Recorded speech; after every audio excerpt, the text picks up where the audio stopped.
I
just want to start out with this page right here in the Britannica Encyclopedia website.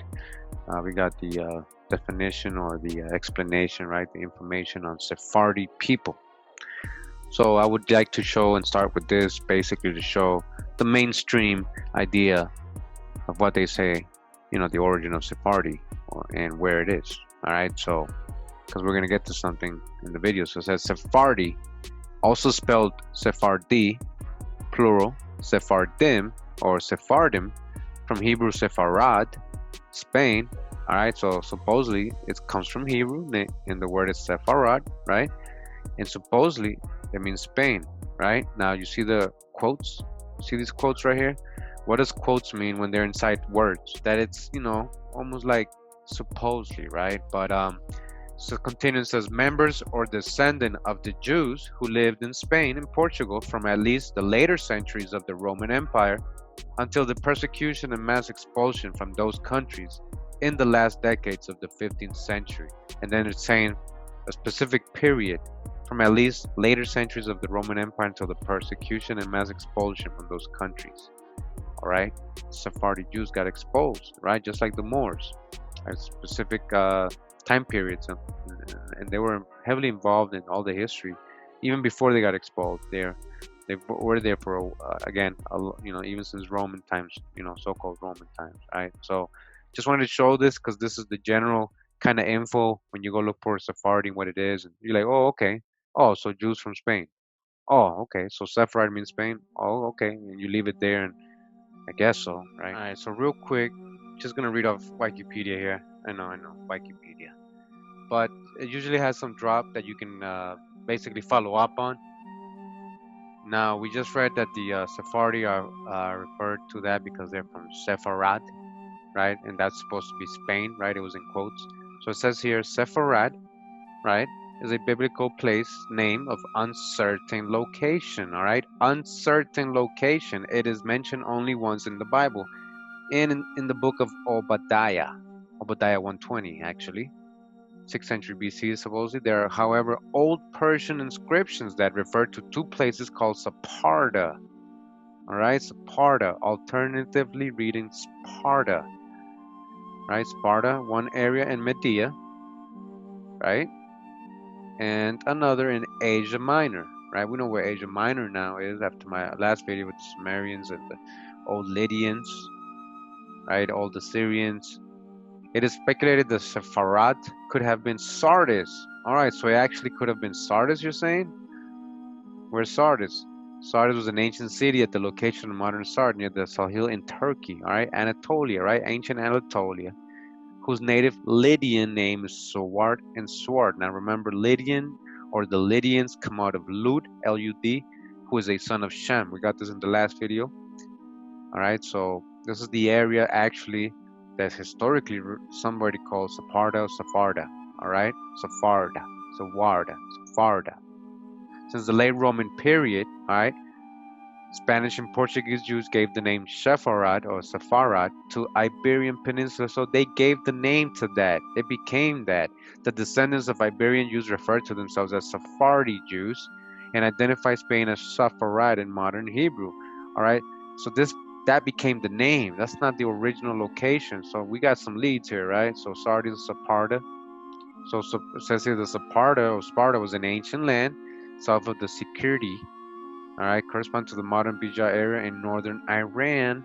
At the times of the Medes and Assyrians, this tribe was dominated by the latter. All right, so you see that near the Assyrians, near the Medes, and they were actually under the dominion of the Assyrians, who are people of Ashur, right? Another son of Shem, people of Ashur, Semites. All right, this is the other place they say it could be. So Sardis, so Sardis. All right, Sardis, Old Persian Sparda. You see, this is how they called it in Persian, Sparta, Sepharda, Sepharad. Look at that. Sparta, biblical Hebrew, Sepharad, was an ancient city at the location of modern Sard, near the Sahel, Turkey's Manisa province. Sardis was the capital of the ancient kingdom of Lydia. So this was the capital of the descendants of Lud, right? The Lydians. All right, one of the important cities of the Persian Empire. Who the Persians come out of? The Elamites, another son of Shem. All these people were Semite people before any, all these Canaanites or Hamite people like Babylonians or anybody invaded. This whole area was Semite people. All right, part of the lot of Shem. This was still a lot of the lot of Shem, that area. You know, whether it was over here in America, over there, that area that was being controlled by ancient Assyrians, ancient Persians, wherever it was part of Shem's lot. Basically what I'm letting you know. All right, so Sardis was over there, all right, in somewhere there. Sepharda. All right, we're getting little leads here, so let's continue real quick. I'm in online etymology dictionary. All right, the meanings of words, right? Sephardim, plural, Sephardi, a Spanish or Portuguese Jew.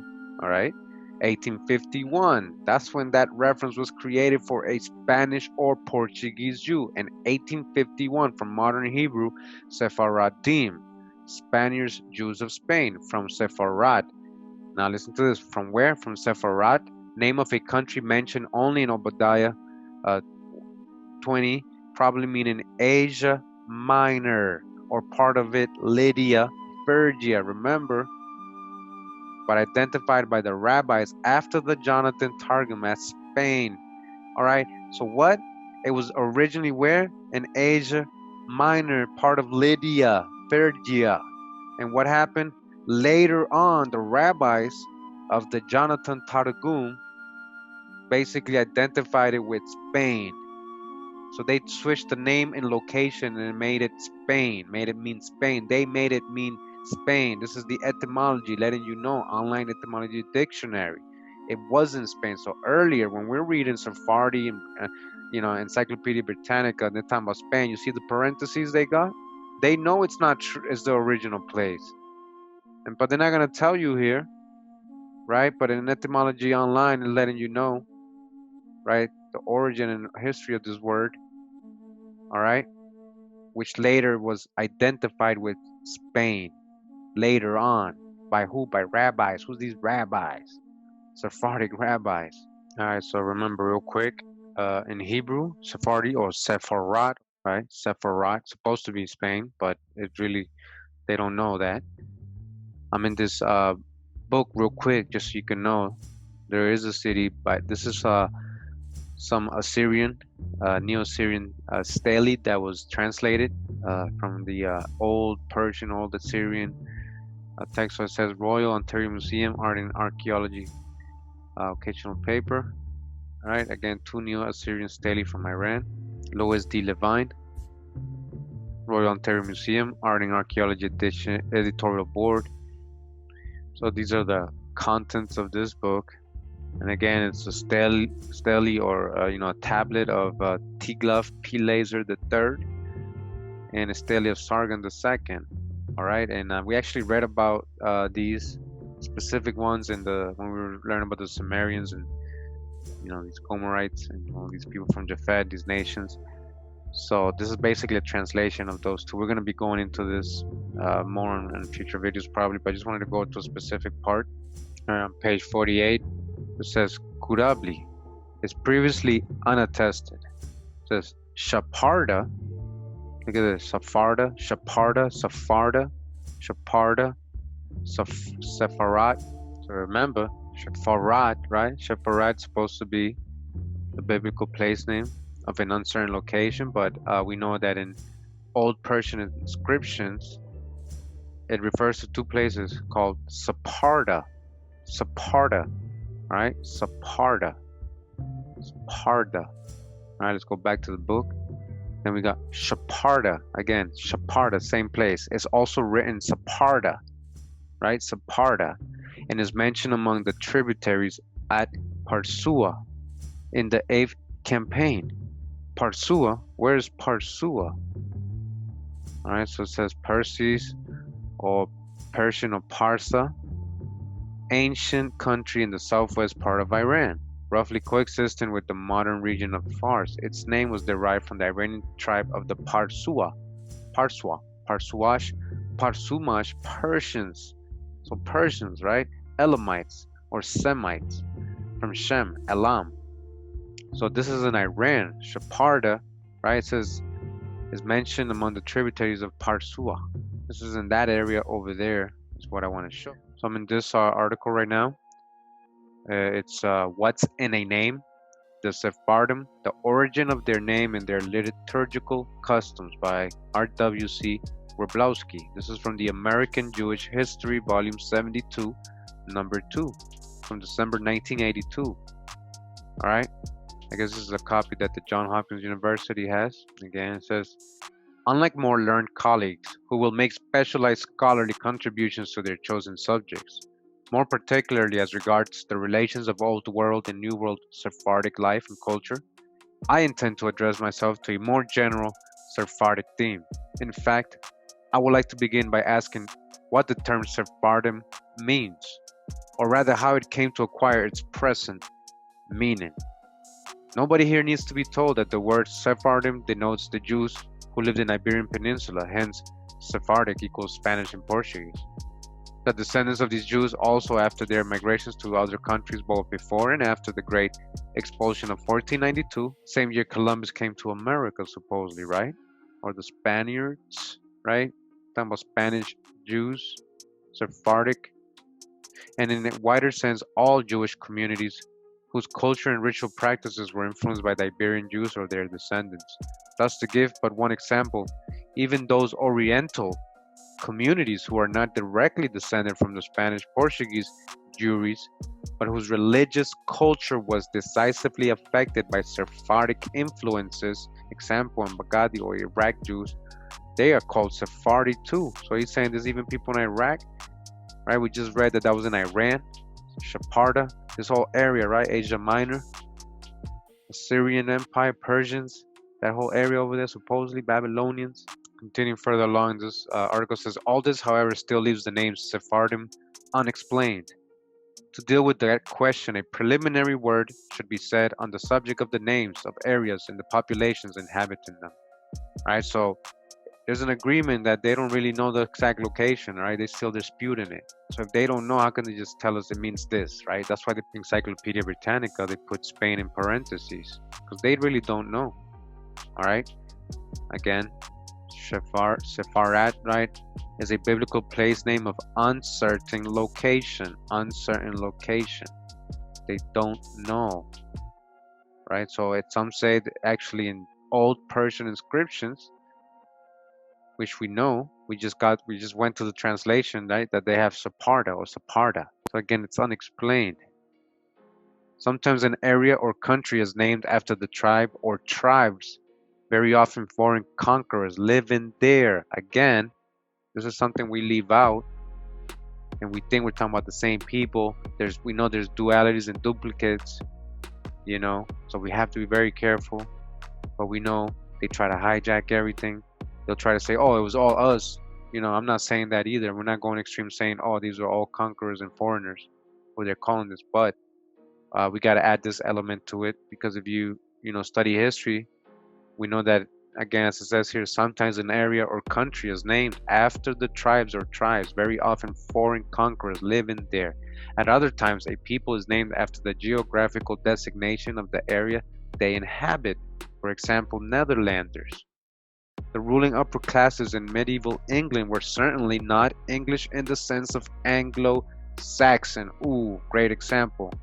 This is what he means. He means this, that they're not descendants of the original inhabitants of Anglia. So what he's trying to tell you, which he's going to say right now, is that they were actually Norman French invaders. So this ruling class, English, and even, you know, all these first so-called Spaniard or Roman kings, or Vatican, Holy Roman Empire kings like Charles V, when they were writing to each other and everything, they would speak in French. They were actually descended from there. So we're going to address that in a future video about, you know, how it was a lot of big French influence. All right, what do the French have to do with this? What do the Huguenots have to do with this? It says France is now the land of the French, but the word is derived from the name of the old Germanic tribe called the Franks. All right, you see that? So who's the French original French, or the original people living in? Who were the people they referred to as you know, France? Were really Franks, which were Germanic tribe, right? We got that the Franks also same people as coming out of the Sumerians and all these other people from the Japhetic tribes. A lot of these Franks. All right, let's not forget that. Many names of countries, peoples, and tribal families are mentioned in the Hebrew Bible. We may safely assume, even without being biblical scholars, that these names refer to groups and areas of the ancient Near East. Example, the stretch of land between Egypt to the west and Assyria, Babylonia to the east. All right, we're not talking about Europe like Spain over there, Portugal. We're talking about this area, right, where the ancient Assyrian Egypt was, wherever part of the world that was. We're not talking about just Middle East here. But precise identifications are not always easy. In fact, at times they are impossible. Frequently, the biblical list of personal names, especially in the list of descent, should not be interpreted personally or individually, but rather as an attempt to order and arrange in a systematic table the relations or imagined relations between tribes, peoples, and kingdoms. All right, that's deep right there. So these tabulations are often of the highest interest from the point of view of cultural history, though from the point of view of ethnology, they are certainly wrong. All right, you see that? So in a historical way, just at face value, okay, yes, I guess historically you're accurate, but if you view it ethnologically, then you're basically wrong, because these people have an origin, or they're you know, you got to kind of see the whole story. Is what I'm trying to show. Is basically what they're saying right now. That's how I interpret that, right? Thus, Canaan is enumerated together with Cush, Mizraim, as one of the sons of Ham. But everything we know about the culture, language, literature, and religion of the Canaanites seems to indicate that they were very definitely Semites and not Hamites. Boom, that's a big one right there. What are you saying? Are they adding things in the timelines here? Are they moving families to other families? That's something we're gonna dig on, all right? I'm gonna dig on this, right? What did they just say? Because Canaan wasn't the land of Shem, right? Right? Who was really the Canaanites? Canaanites just mean people basically living in the land of Canaan. It was named Canaan because of what he did. Doesn't mean that they were all his descendants that were living in the city, right? In Jerusalem. Doesn't mean everybody was a Canaanite directly from Canaan. Ham. It's just like saying Californian, right? You're from Cali, you're Californian. Doesn't mean that every in California is a Californian. That's your nation, right? There's Mexicans there. There's people from Asia. There's all people, you know, from all over the world, right? In California. But together they're called Californians. So 200, 300, 500 years pass. They're all the Californians. Now you're grouping everybody. Oh, the Canaanites. So that's how I'm going to take that. I'm going to dig on to that. You know, maybe it's not like that, but she did make a good point there. Now it says here, most of the current identifications of biblical designations are of relatively late and medieval date. Boom. So this is a hint of a future video when we're talking about chronology and how they just started making up things in the 15th, 16th, 17th centuries, right? It's just correlating right now. Watch what it's going to say. So again, most of the current identification for, biblical designations are of relatively late, example, medieval date. They just gave the dates. They just created these days during that time. It is only natural that the medieval commentators endeavored to identify the world they knew, and this world expanded all the time as a result of travels, exile, commerce, wars, politics, and increase in contact with hitherto unknown countries and kingdoms. Big one right there. All right, when they're telling history and making up this chronology they made up in the 15th, 16th century, but you gotta get into that Anatoly Fomenko, that fake chronology they created, right?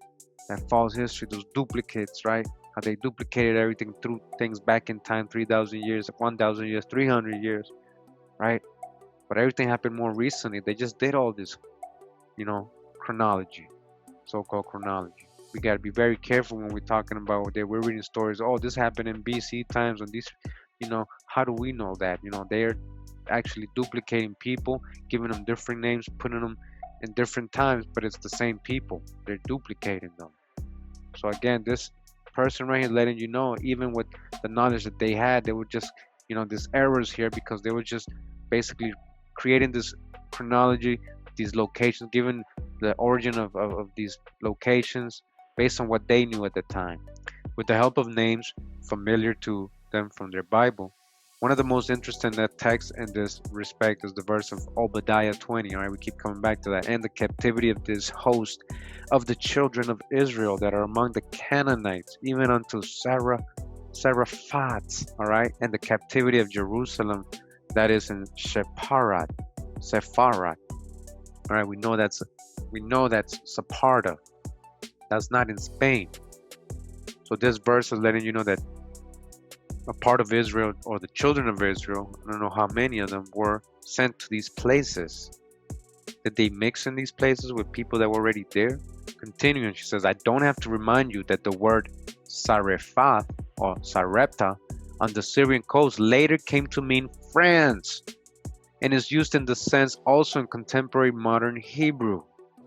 All right, so this word is eventually became the reference for basically the Jews in France.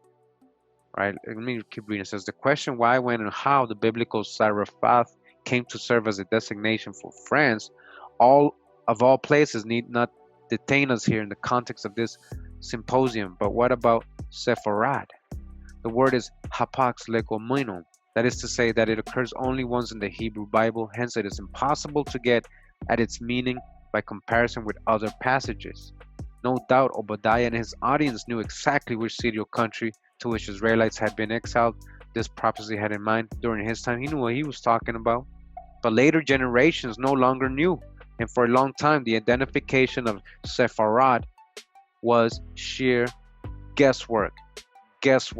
All right, this right here, and they continue the guesswork. That's why they put parentheses. You got to pay attention to these things. Parentheses. They don't know. Again, because Saparda was in this area of the world, Asia Minor, where the Assyrian people, Persian people were, Lydian people were, all these different types of kingdoms around that whole area.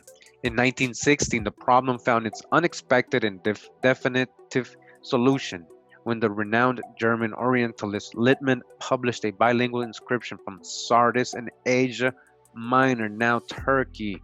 The two languages in the inscription were Aramaic and Lydic. The kingdom of Lydia has incidentally also bequeathed its name on the city of Lod, or Lydda in Palestine. Remember, Lod, Lydians are from Lod, L-U-D, the son of Shem. And students of music have learned about the Lydian mode. And even music lovers who are not professionals will remember the haunting and unearthly beauty of the movements Beethoven Strings Quartet. All right. So it says, we learn from that inscription that Sepharad is the Aramaic equivalent of Sardis. So Sepharad is actually Sardis in Aramaic. All right, Sardis, and hence also the designation for the whole Lydian kingdom of the Lydians from Lud, from Shem's son, of which Sardis was the capital. All right, Sardis or Sepharda, Sardis was the capital, which subsequently became a province of the huge Persian Empire. We read earlier that I think it said capital of the Persian Empire too. Eventually, I guess they conquered that part, right? These Elamites, cousins of the Lydians, right? Are they conquering each other? Is that really what's going on, or just kingdoms are being passed between cousins? As I said before, the author of the book of Obadiah and his audience undoubtedly knew the connotation of Sepharad. Since 1916, we too know it. All right, since 1960, we too know it. Yet we're in 2020, and I go to Encyclopedia Britannica, and it tells me that Sephardi and all this stuff is Spain with parentheses. They don't with open quotes, close quotes, right? Spain. But we supposedly knew since 1916, we knew it, right? But once the original significance had been forgotten, right? Was it forgotten or hidden? People could only guess. Continuing in this book, it says, Understanding World Religions, an Interdisciplinary Approach by Irvin Hexham. And it says Sephardic and Ashkenazi Judaism. All right, Ashkenazi? What do they have to do, right? We already know from part 1 who they are, right? Ashkenaz, and also part 2, right? They're also family with the Sumerians and all these Gomer, right, or Japhetic tribes, same people. Ashkenaz was actually a son of Gomer, Ashkenaz, right? And now it says here the origin of the term Sephardic is unknown. Oh, really? But they seem to say it has nothing to do with Spain. Oh, so it's unknown. Okay. Some argue that it came from the Hebrew name for Spain. Some argue, right? But we just read that we've known since 1916. At least that rabbi knew and his people from the American Jew History Encyclopedia, right? Others suggest it had a much older meaning, which goes back to either Persia or the Greek city of Sardis. All right? Sardis. Whatever its origin, Sephardic Judaism came to be identified with Jews living in the Iberian Peninsula until they were expelled from Spain by Ferdinand and Isabella in 1492. They got expelled when? 1492. Who? These Jews living in Spain who are being called Sephardic, but that really goes back to a region in Persia or a Greek city, Sardis. So what's going on here? Who are these people really? How Jewish are they? How Israelite are they? 1492, big date again. Same year Columbus and the so-called Spaniards came to America, right? At that time, the majority of Sephardic Jews took refuge in Muslim lands. So when they were expelled, right, these Sephardic, not just Moriscos or Moors, right, also Jews, these Jews, Sephardic Jews, were being expelled as well. They said they took refuge in Muslim lands, moving to Constantinople, North Africa, or Egypt. Others settled in Portugal. Others migrated to Northern Europe. This is the part, and these are the ones that they try to leave out. The ones who ended up, where did they end up? A lot of those people ended up in France, southern France. We're going to get a whole drop on this in a future video soon. I'm coming out with this soon, like almost like either the next video or the one after that, right? The Huguenots, French Huguenots. Who are the French Huguenots really? What do they have to do with this expulsion of these Moriscos and these Sephardic people from Spain and Portugal? So again, because a lot of them ended up in Northern Europe, particularly the Netherlands, where Amsterdam became a Jewish center.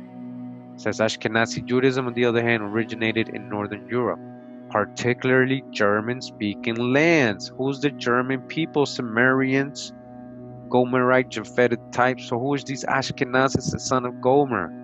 Again, how Jewish are they? How much Israelite are they? We just got questions because we're reading history and we're trying to interpret it, right? So Ashkenazi Judaism, particularly German-speaking lands in the 10th century, although it was not until the 11th century that the term came into common use. It is believed that at that time, Ashkenazi Jews constitute about 3% of the total Jewish population, just 3%. Later, they spread to the Netherlands, Poland, Russia, and Eastern Europe. It's funny, right? All the countries Hitler had most of the major beef with in Europe when he invaded initially, right? In Europe, they distinguished themselves by their relatively high levels of literacy and aptitude for education. Initially, many were moneylenders. Again, many were what? Moneylenders in the commerce, right? Remember, the Sumerians were in the commerce and trade, holding down the money, being the in-betweeners between the kingdoms of Asia and the Christian kingdoms and the Turkish kingdoms and the European kingdoms. All right, these people, Ashkenaz, since they're the same people we were speaking of, Sumerians, right? They were the traders, merchants. They also, of course, logically going to do the same profession. Many were what? Money lenders, but later, as times allowed, they took up other professions such as medicine and law. All right, I want to read from this book. Again, I actually read this from the last video. It's called Who Were the Sumerians and Where Did They Come From? Sargon II, The Sumerians and Rus of the First by Anne Katrine Gate Christen, translated from the Danish, all right? From Danish historical records. We got this already. And I'm on page 127. Just to continue talking about what our topic today says, in conclusion, let us add a few remarks to the terms Sephardians, Saparda, and Saparda. I was just talking about a time of Israelite captivity in these lands. Same thing, talking about time in Israel's history that we know, the times of Omri and their captivity with the Assyrians. That's just real quick, it says here, scarcely reason any longer to doubt the existing and verily astonishing assertion propounded by the students of the 10 tribes that the Israelites deported from Bit Humria of the house of Omri are identical with the Gimira of the Assyrian sources, the Gimira. Says here, in conclusion, let us add a few remarks to the terms Sephardians, Saparda, and Saparda. In Esarhaddon's inquiries to Shamash, the sun god, we meet with Dusani, the Sephardian, and according to Knutson's reconstructions, also the name of the Sephardian people as such, as well as the country of Saparda, right? It has been claimed that Dusani and the Sephardian belonged in Sardis and Lydia. All right, Sardis again. The Sephardians are from Sardis and Lydia. Lydia again, modern-day Turkey. Again, Lydians are from Lud, a son of Shem, that which is identical with the old Persian satrapy of Sardis of Sparta. Sparta. Why does that sound like Spartan? Sparta, right? Sparta, Sardis of Sparta of the Behistang inscription. However, this hypothesis seems completely unlikely. Dusani of Saparda is an ally of Kashtaritu and allied with Medes, Manaeans, and Cimmerians. Alright, Spartians are allied with who? Cimmerians. Besides, with these people, the Sephardians are also allied with Scythians. Alright, so they allied with these Japhetic people, right? But how Japhetic are they? You know, they've been mixing in a lot of these areas with Assyrian Semites and areas where Israelites, they actually were ruling over Israelites in a lot of these places that they mix with the Israelites. What's this alliance going on? And that's what we're going to dig into.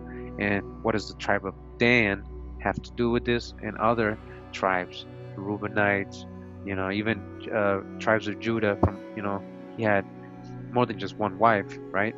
We know that, right? So we got to follow all the lines, all right? But we're not leaving anything out of the, you know, table here. So again, it says the governor from Saparda, together with nobles from this country, has a task to perform in Median district, where they have to carry out a collection. Dusani and his people are clearly at home in the Zagros and not in Asia Minor. The idea immediately presents itself that they did in fact live in Saparda, like Aku's old country. Otherwise, we would have to assume that in or near Media, there existed both a Saparda and a Saparda.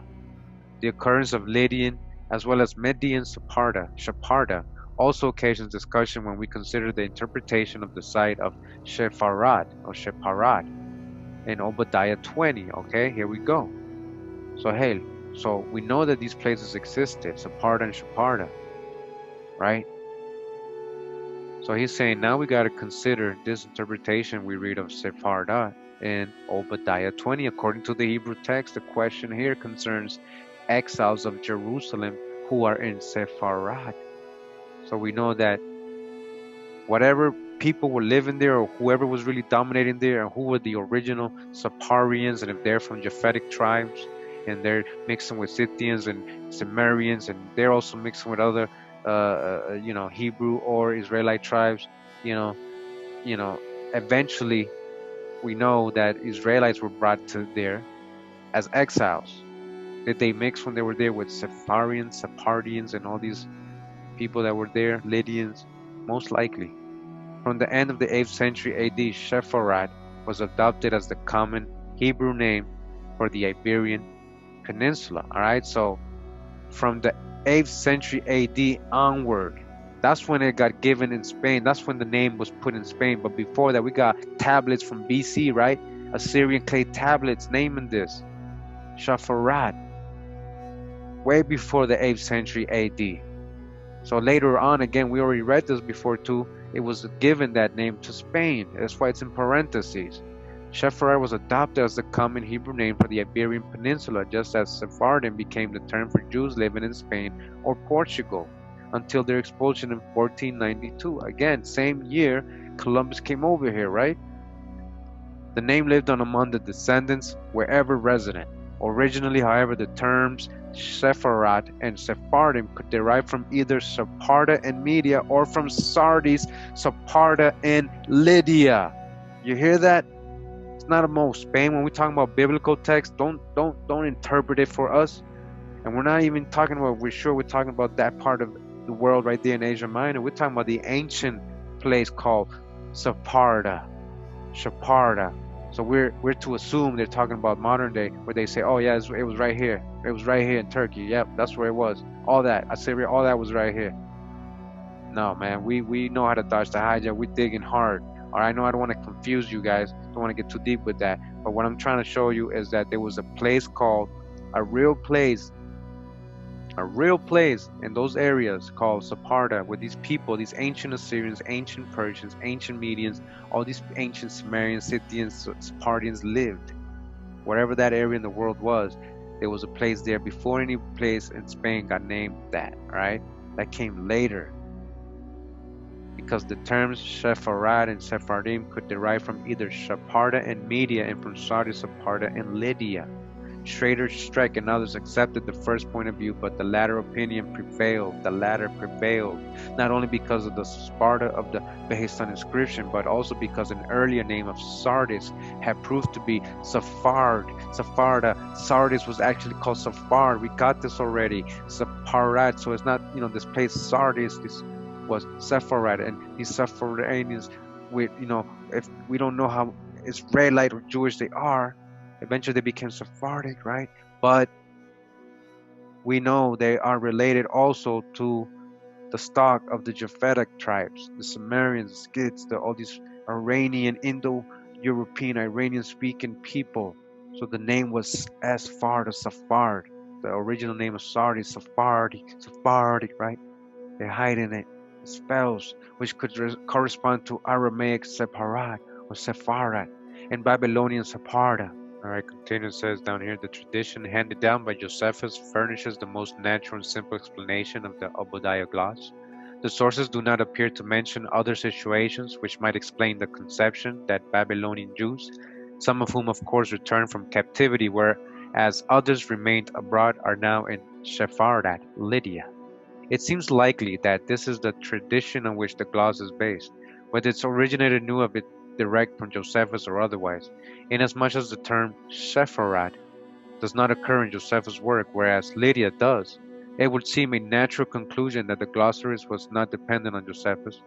The lack of dependence with the old Persian terms for Lydia would furthermore strengthen the authenticity of the Josephus tradition, and presumably also the possibility that the term Sephardim may stem from these Mesopotamian and Babylonian Jews in Western Asia Minor, not Spain. Through a freak of chance, it seems it is not unlikely that deportees from northern Israel and from Jerusalem may have been brought to respectively the Median and Lydian Saparda. But let us emphasize at once that with these reflections we had no wish to pretend that the final answer as to what lies behind Sepharad of the diagloss or behind the term Sephardim should thus have been given. We have attempted to throw light on the question from the currents of respectively a Median and Lydian, Sepharda, Saparda. But there are other peoples and places which over the years have been connected with Sepharad, Saparda, and Sephardim, and it would take us too far to consider these proposals and possibilities here. As we have mentioned, Jerome for some reason connected Sepharad with the Tarian Bosphorus. Alright, so remember these Bosphorus people, all the Sumerians, all that, so they're all related. If they're related to Scythians and all that, we already read. Where earlier traditions and place names put the Sumerians and the Scythians in the immediate neighborhood of who? Of these Sephardi, these supposed exiled Jews, right? In the neighborhood of what? Scythians and Sumerians. At the time of Esarhaddon, a people called Sephardians were at home in the Zagros. They were allied with and were settled in the same area as Sumerians and Scythians, allied. These are supposed to be a lot of them exiled Israelites, allied with Sumerians and Scythians. Who's the Sumerians and Scythians then? Now, when we look at that biblical verse, Japhet will dwell in the tents of Shem. What does that really mean? Does that mean that you're cutting off completely these Japhetic nations? No, it seems like your Shem or the descendants, right? What I'm interpreting is allowing them to dwell in their tent.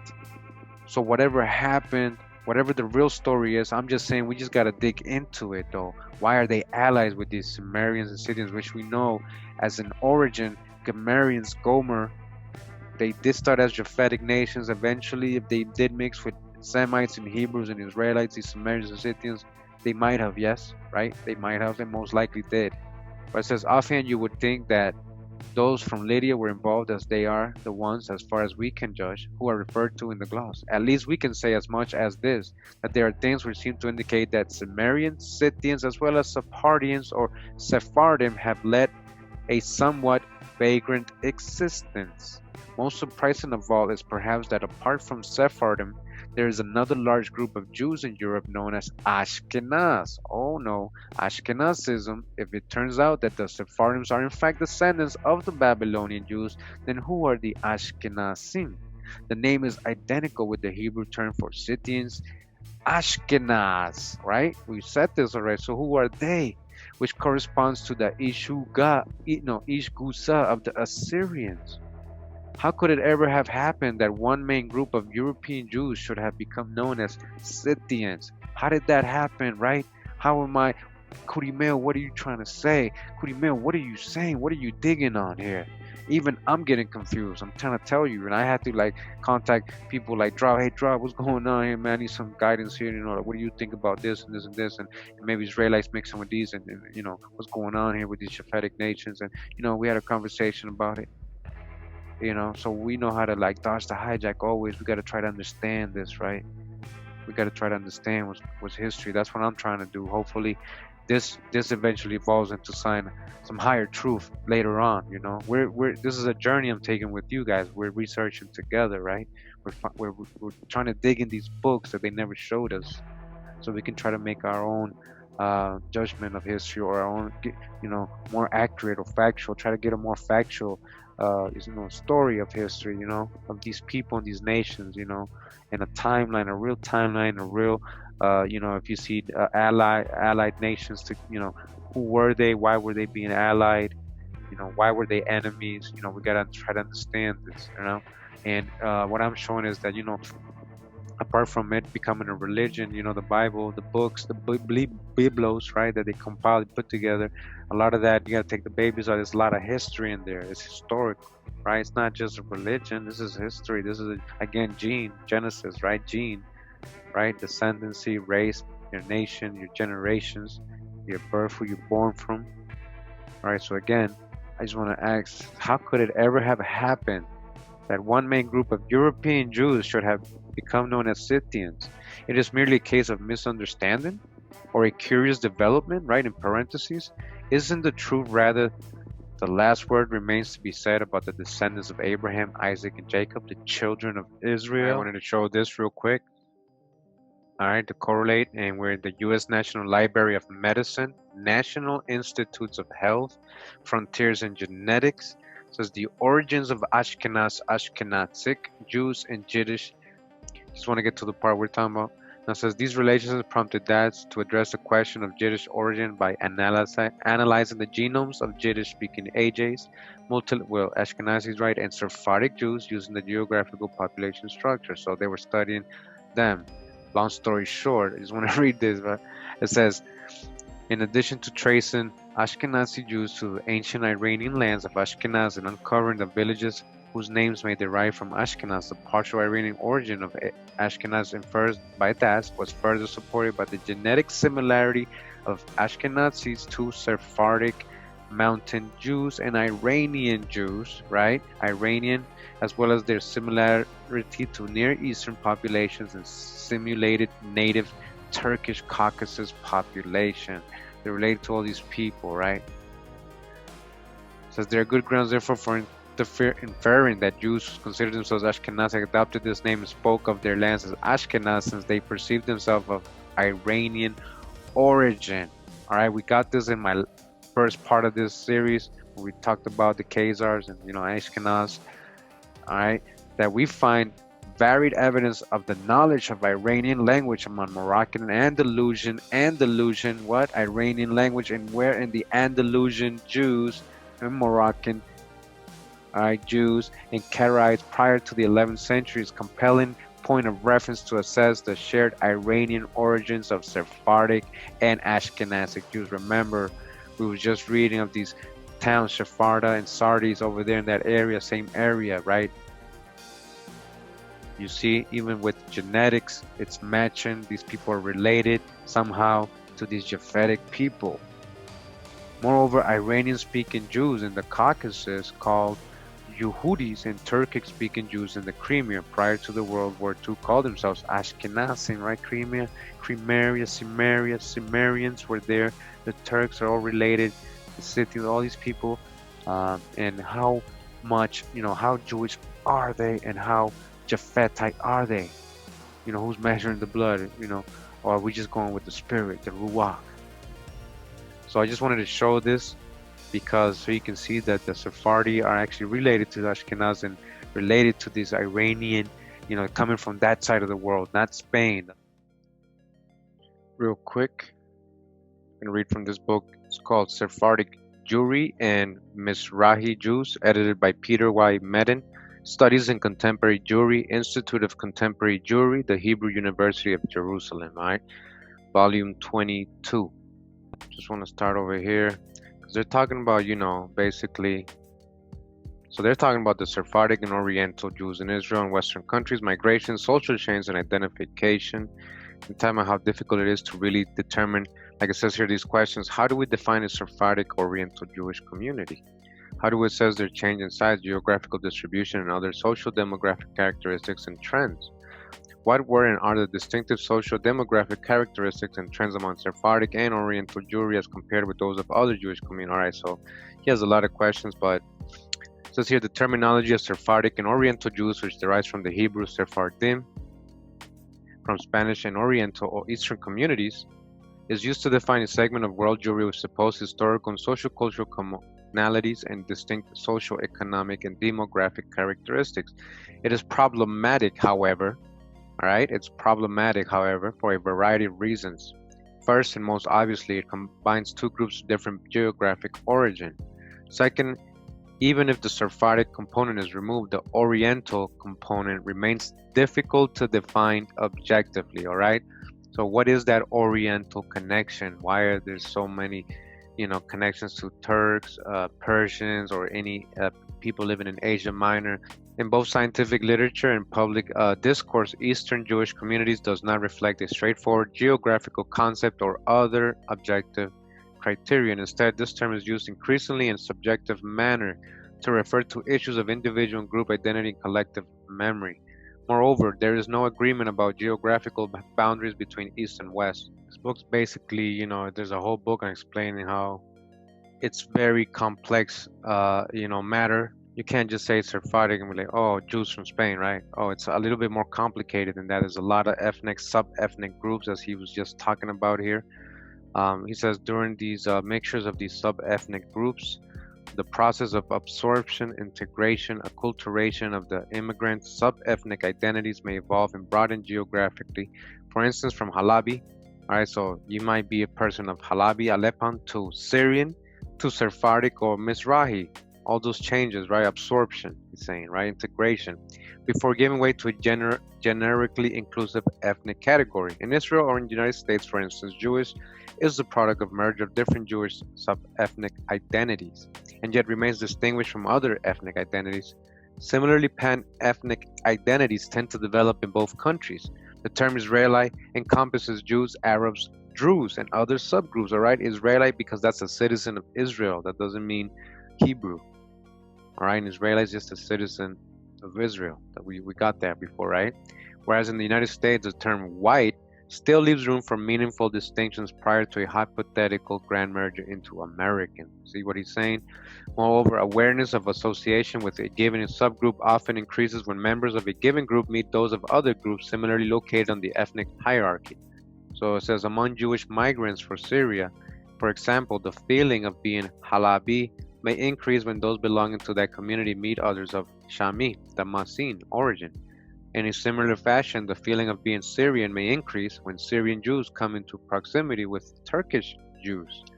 In a broader sense, Sephardic identity, which contains many particularistic sub-ethnic identities, many sub-ethnic identities. You hear this? Sephardic basically contains many sub-ethnic identities. This is from a Jew himself writing this, Jewish Contemporary Studies, right? In a broader sense, such as Iraqi or Moroccan, right? We saw them wearing the fezzes and the turban, right? Is highlighted by the contrast with the Ashkenazi community, which is also the product of many distinct sub-ethnicities. Ashkenazis too. Remember, white itself, the merger of many layers of distinct and even conflicting sub-ethnic identities such as Italian, Polish, British, and Irish, retains its distinctive identity as against Black or Asian, which encompass their own powerful and often competing subgroups. So this is very important what this guy is breaking down here. We were just reading about Sephardic, but he breaks down also, you know, how they're, you know, putting all these pale face, light skin or white, what you call white Europeans together. You know, they went from being, you know, whatever they were called before, Italians, Polish, British, you know, Australians, you know, Germans, whatever. And then they just became white. They're white. They're Americans. They're white now, right? But they're all from different nations, really. But now they're just white, right? Well, same thing in the Black community, so-called Black. And that's what I've been trying to tell you guys, and I've been trying to show you, is that there were also Black Europeans, Black Asians.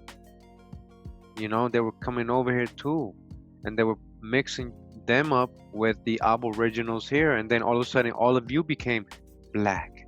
So they're saying that happened. This is what this scholar is saying, right, from the Sephardic Jewry, Mizrahi Jews, volume 22, that Sephardic, that's a tag. It's like a classification, just like white and Black. It was a tag, boom, Sephardic. And so was Ashkenazic, because they're comprised of many sub-ethnicities. In other words, identifying as Sephardic, Oriental, or Mizrahi Jew may represent a shorter or longer transitional stage between, say, a limited and local Halabi identity and a more encompassing national Israeli identity, or else it may be part of a simultaneous identification with different levels of the sub-ethnic ladder. The same person sometimes feeling more Sephardic, sometimes more Halabi, sometimes more Israeli, depending on context. See, depending what gains you get, right? From choosing, you know, to be called or be known as a certain thing. This Sephardic, Oriental, or Mizrahi property, in spite of its transitional or shared character, can nonetheless represent a very important component in one's identity and outlook, as well as in public perceptions regarding the fundamental social cultural structure of society. Another feature of immigrant absorption particularly of Jews, is a phenomenon we may define as identity translation. Yeah, so this book tries to like kind of break it down, right? Sub ethnicities and try to break it down and make you understand, that there's a lot of history behind these descriptions, behind these words, right? There's a lot of history that we're leaving out, a lot of nations, a lot of wars, a lot of absorption, amalgamation, marriages, conquest, slavery. All right, so now I want to get into this book real quick. It says A Study of History by Arnold J. Toynbee, Director of Studies in the Royal Institute of International Affairs, researcher, professor of international history in the University of London, both on the Sir Daniel Stevenson Foundation.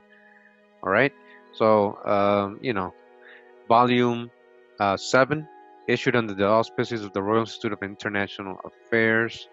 I believe it says 1954, Oxford University Press. Again, further on in the book, it says here, this Casatrita was the leader of an anti-Assyrian coalition. Anti-Assyrian. Remember, Assyrians were the people of Ashur, who was a son of Shem, a Semite. So anti-Semite, anti-Assyrian coalition in which Medes and Manians were associated with migrant Eurasian nomads, Sumerians and Sephardians. So like I'm saying, if these people, if we're talking about ancient Sephardi and it's over here, it's the same people, how Jewish are they, and how much Gomerish are they, or Ashkenaz are they, Turkish, right?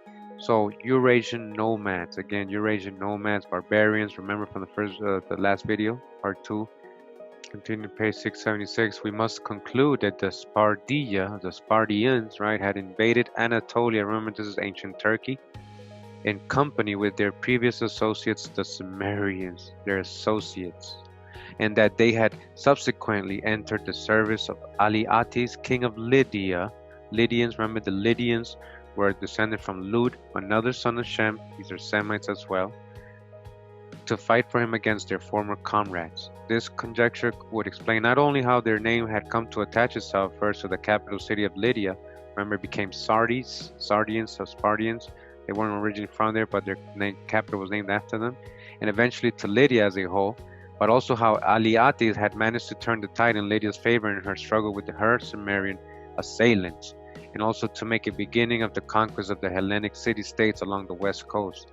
Aliatis, Spardian Foederati, will have supplied Lydia with the redoubtable cavalry, who by 585 BC had won for her the dominion of all Anatolia, west of the river Halys, and of the kingdom of Cilicia, except for a Lycia that was shielded by mountains, and for Miletus that could feed itself from overseas. The Achaemenian official use of the name Sparta to designate Lydia must have lived on in popular usage long enough for the Jews to label the diaspora in the Roman province of Asia Sephardim, example Saparda, right? Saparda, to distinguish them from the Ashkenazim in the Scythian, all right? That's how they distinguish themselves from the Germans, all right? The Ashkenaz, Gomerians, the descendants of Gomer's son Ashkenaz, these Germans, these related to Sumerians too up there. And then so they say, well, we're more like more of the Iranian, Turkish, Persian, Assyrian Jews, right? Danites. We're Sephardian, into which some of the more adventurous spirits among the diaspora had been drawn by the commercial openings along the Roman Empire's continental European frontiers. It says here the Eurasian nomad origin of the Saparda, alias Sapardia, gives us a clue to the provenance of one of the peoples located in the Achaemenian Dahios, Sparta by Herodotus. These hyenas of the gazetteer, who must also be the people whose name has dropped out of the text of the field state between the Asiatic Trojans and the Kabyles, are manifestly the left wing of the Sigynai, whom Herodotus locates somewhere beyond the Danube, in the hinterland of the Veneti, at the head of the Adriatic. In this remote northwestern settlement, the Sigyani were still advertising their Eurasian nomad origin by continuing to wear Median or Sakan dress, Median. So they're Medianite, these Sephardians. Is that what he's saying? The original ones that were being before, when they were still Eurasian nomads. Remember, these are sub-ethnic groups, right? Mixing in, eventually becoming something else. But when he's saying, when these people, Saparda, when they were still as known as Eurasian nomads, they were still wearing median or sakan dress, median. Remember median, Madai, median, Medes, right? The missing link between these Sigani and the Austrian Alps and the Hygenian southwestern Anatolia is supplied by Strabo's description of the Siginoi, whom, in company with the Derbikis and the Caspioi, he locates somewhere in the east-west chain of mountains constituted by Elburz and the Caucasus. Alright, so right here it says Sargon records as received from Saparda, prancing horses, swift mules, camels, native to their land. Oh, we talking about America, native to their land, native camels and horses and mules. We already know where those animals originated if you saw my ancient animal book, so that's major drop. So Saparda, the ancient real Saparda was over here. Camels native to their land, cattle and sheep, looking bill. Alright, this is just a tribute that is to be expected from the Eurasian nomad horde that has only recently erupted out of the steppe. On the other hand, Professor Cameron's skepticism would be vindicated if Sargon's Saparda should prove to have been identical with the land of Sephardi, which together with Asalsi was annexed to Assyria. Sephardi, look at that, Sephardi, Sephardi was where? Was annexed to Assyria by Tukulti Nigurta I in the 13th century BC. Alright, so Saparda, Sephardim, Saparda. Alright, Sephardim. Alright, so we see a little bit of connection there with the Germanic tribe, Turkish tribes. Alright, there's Japhetic tribes and I guess somewhat Israelite tribes, if so, if any. But either way, this is what they show us in Google when I put Sephardic Jews. I guess this is what they try to show us, more light skin. But then I was also able to find like old pictures, as you can see here. It says, remember Rhodes' family is during the Sephardic Holocaust, and you can see he's wearing like a turban or a fez. It says here's Sephardic Jews in the Spanish language. You see this image, their clothing. You see he got a fez on too. Look at them, they got a bunch of fezzes and turbans too. These are Sephardic Jews though. Alright, look at this. Writing a new chapter in education about Mizrahi and Sephardi Jews. Alright.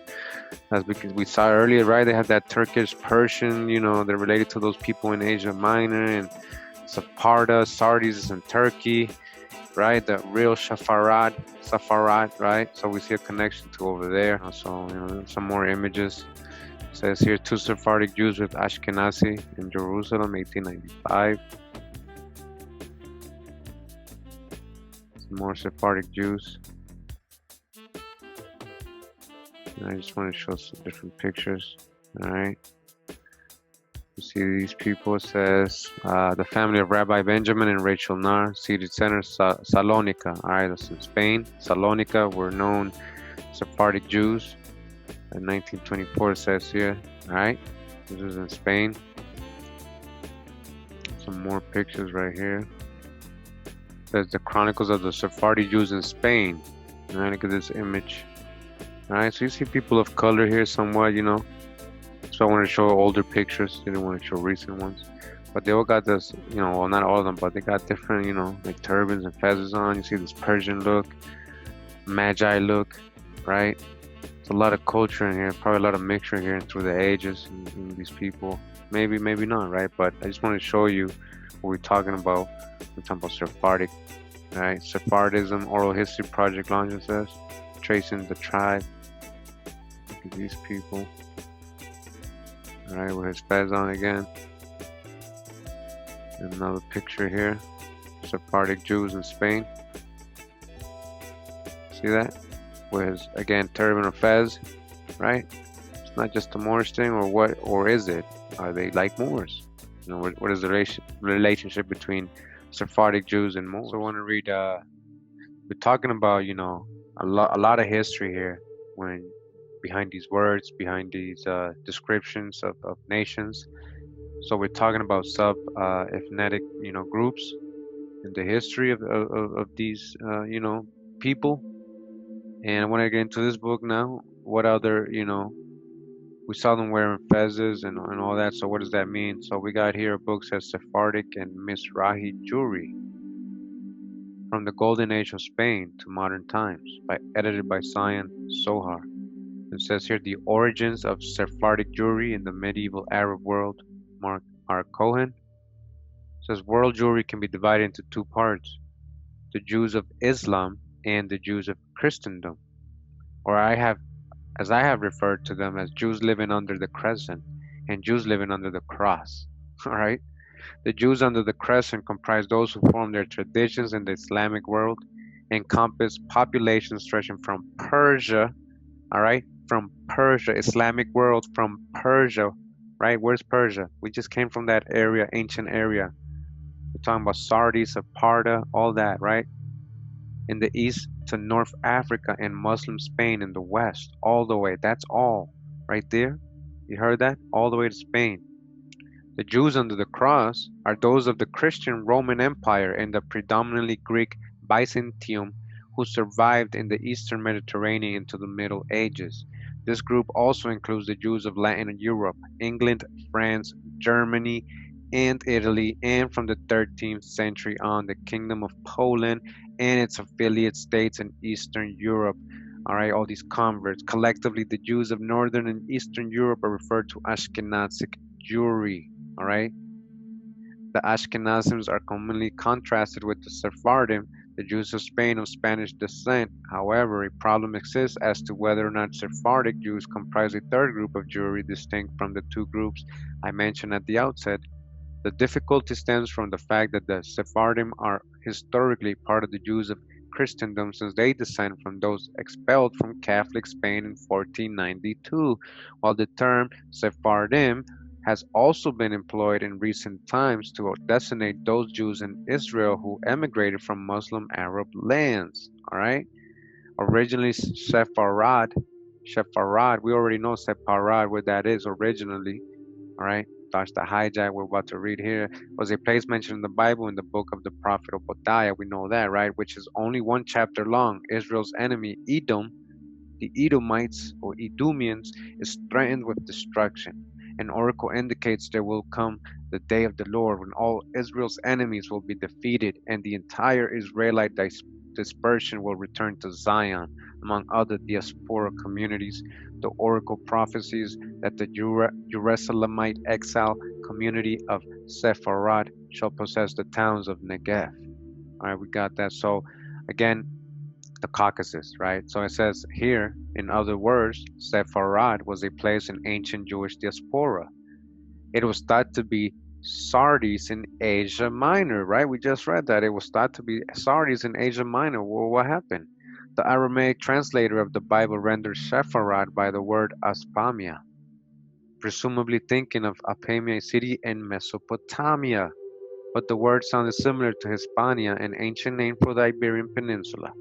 The Jews who lived in Muslim Spain in the Middle Ages believed they were descendants of the Jewish nobility of Jerusalem, who were captured by the Romans and later deported to Rome and Spain. After the destruction of Jerusalem in the 1st century CE, these medieval Spanish Jews concluded that Sepharad in the oracle of the prophet Obadiah meant Spain, and therefore they called themselves Sephardim. All right, so letting you know, again, another source here, letting you know that they just labeled Sephardim to mean Spain recently in the Middle Ages.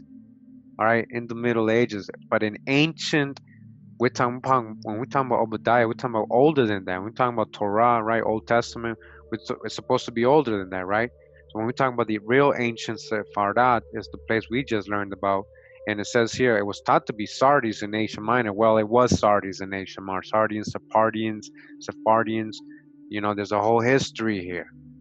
All right, and this is a whole other book, right?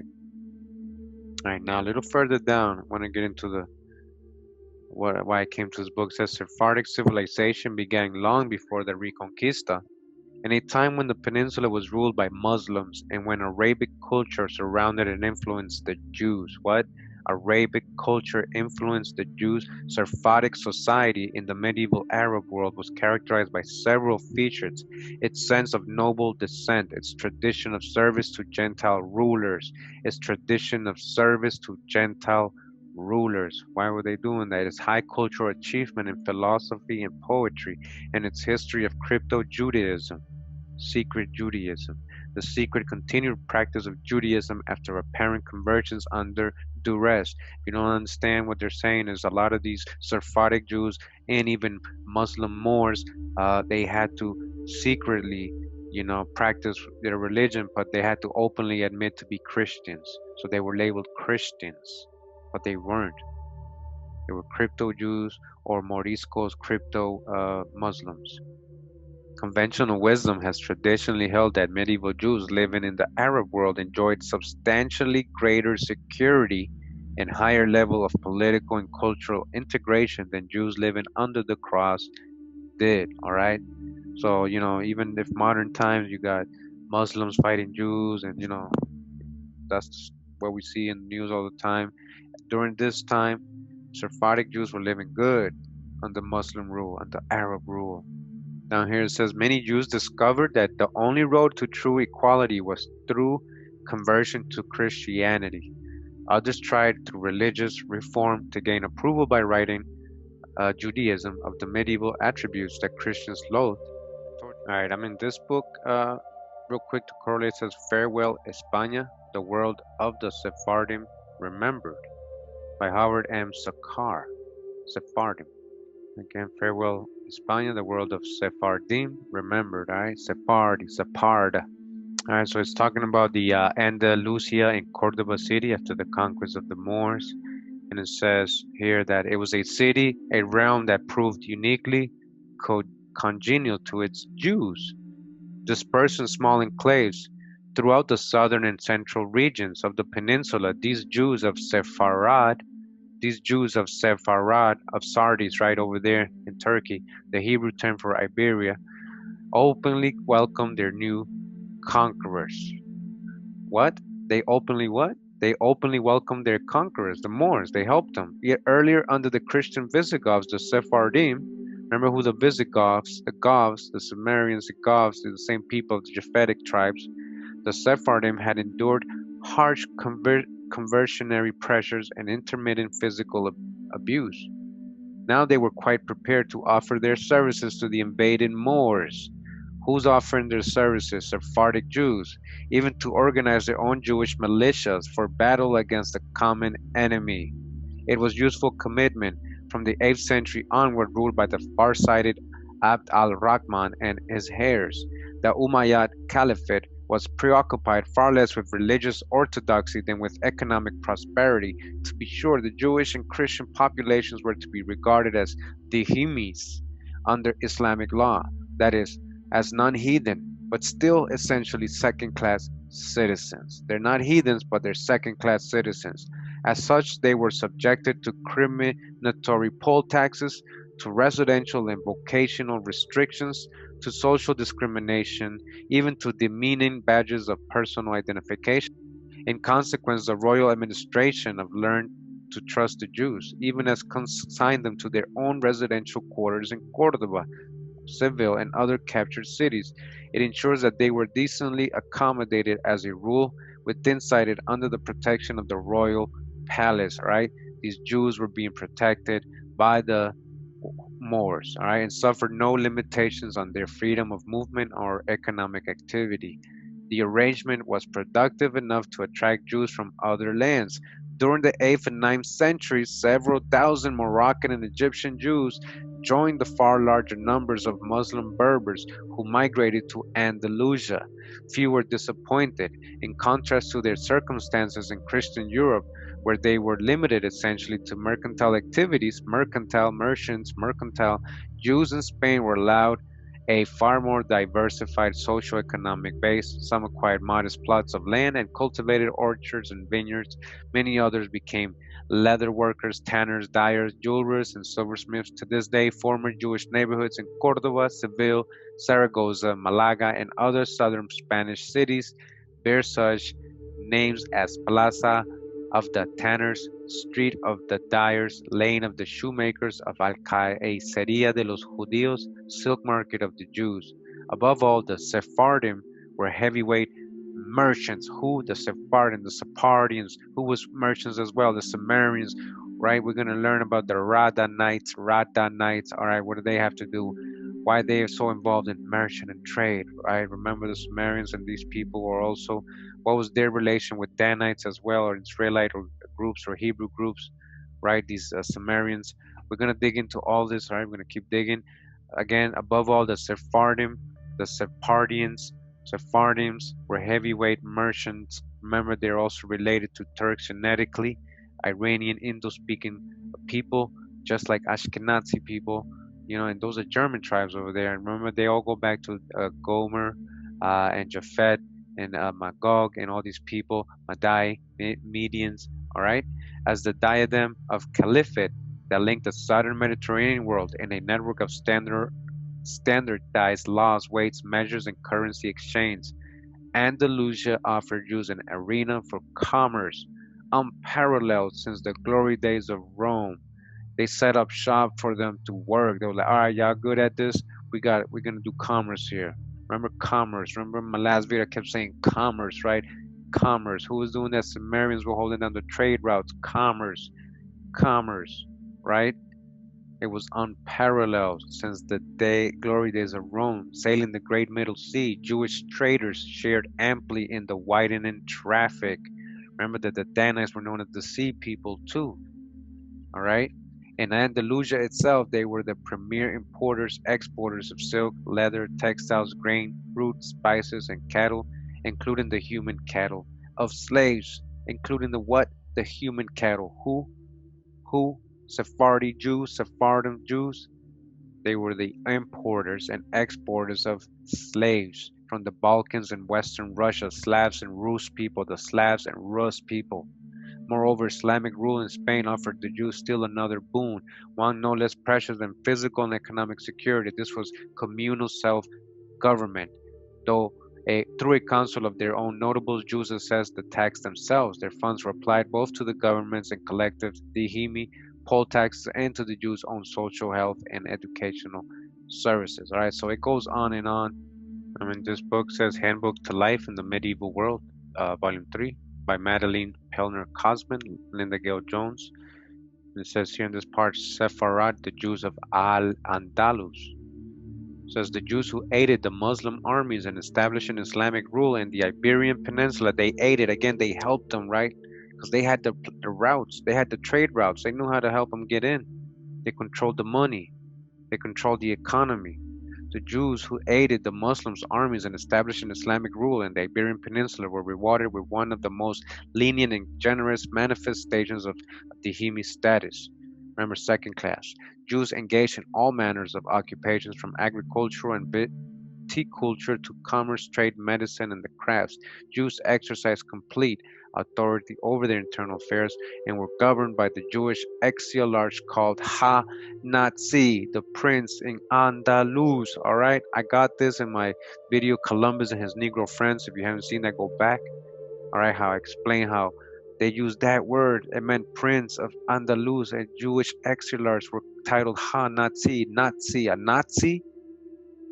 I thought that was supposed to be against Jews, but they were actually, as it says here, let me just show you, the most famous Jewish prince in Muslim Spain was powerful Samuel ibn Nagrela, also known as Samuel ha-Nagrid or ha-Nazi, the prince. Born at Cordoba in 1993, during his long and tumultuous life, he witnessed the fall of the Umayyad Caliphate in 1031 and himself victim of the political intrigues of the court.